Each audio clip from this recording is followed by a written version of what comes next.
அண்மை செய்தி.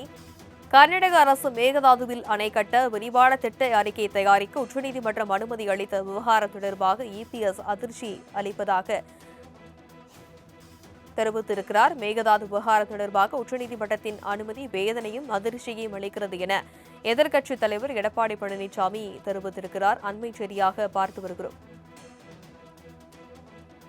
மேகதாதுவில் அணை கட்ட முழுமையான திட்ட அறிக்கையை சமர்ப்பிக்க உச்சநீதிமன்றம் அனுமதி வழங்கியிருக்கும் செய்திக்கு இபிஎஸ் அதிர்ச்சி தெரிவித்திருக்கிறார்.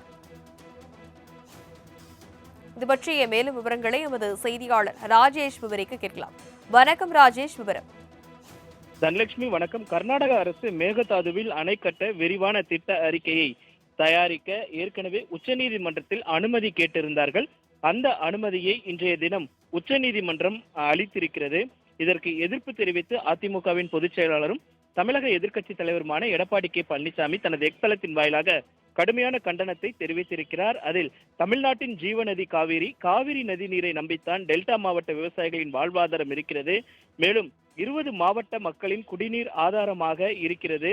கர்நாடக அரசு மேகதாதுவில் அணைக்கட்டு விரிவான திட்ட அறிக்கை தயாரிக்க இன்றைய தினம் உச்சநீதிமன்றம் அனுமதி அளித்துள்ளது மிகுந்த அதிர்ச்சியையும் வேதனையும் அளிக்கிறது.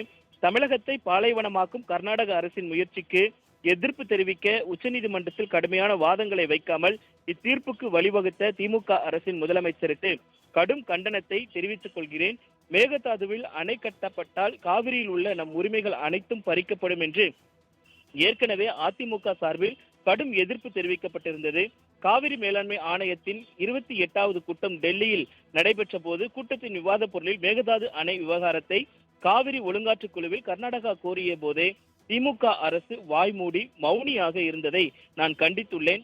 அனைத்தையும் மீறி உச்சநீதிமன்றத்தில் இது போன்றதொரு தீர்ப்பு வருவதற்கு கர்நாடகாவில் உள்ள தங்களுடைய குடும்ப தொழில்தான் காரணம் என்று அவர் குற்றம் சாட்டியிருக்கிறார். மேலும் குடும்ப தொழிலை காப்பதற்காக உறுதுணையாக இருந்த திமுக ஆட்சியாளர்களின் செயல் மன்னிக்க முடியாத குற்றமாகும். தமிழகத்தின் உரிமையை மீட்க உரிய நடவடிக்கை எடுக்க வேண்டும் என்று திமுக அரசை வலியுறுத்துகிறேன் என அவர் அந்த எக்ஸ்தல பதிவில் குறிப்பிட்டிருக்கிறார். தனலட்சுமி,